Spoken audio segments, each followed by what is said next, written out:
अस्सलामुअलैकुम प्यारे दोस्तों, मैंने मर्दों की वफाओं को हुस्न के एवज बदलते देखा है, जबकि औरत बदलने पर आती है तो दूसरे मर्दों की तारीफ पर ही बदल जाती है।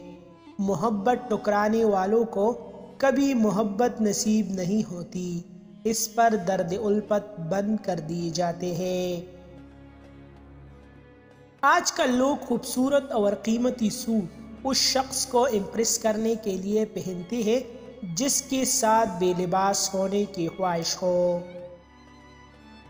जो मर्द की सास होती है, जब वो ही औरत की सास बनती है तो बदल जाती है।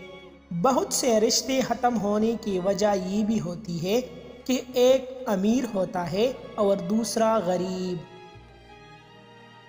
औरत के लिए वालिदैन के घर बूढ़ी होने से बेहतर है कि वो किसी अच्छे आदमी की दूसरी बीवी बन जाए।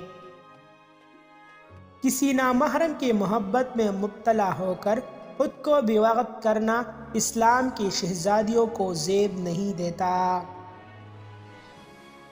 अच्छे मर्द परेशानी में सिगरेट नहीं पीते, बल्कि बारगाह इलाही में सिजदा करते हैं। बेशक खुदा का फरमान है, मैं तुम्हें उस चीज़ या शख्स से महरूम कर दूंगा जिसकी तुम कदर नहीं करोगे। मर्द सच्ची मोहब्बत सिर्फ 3 औरतों से करता है। इसके अलावा धोखा है, फरेब है, अपनी माँ से, अपनी बेटी से और अपनी पसंदीदा औरत से। जो मुखलिस है वो बेवकूफ़ तस्वर की जाते हैं, यहाँ मतलब परस्त अक्लमंद कहलाए जाते हैं। मज़ीद ऐसे अच्छी वीडियोस के लिए हमारा चैनल अभी सब्सक्राइब कर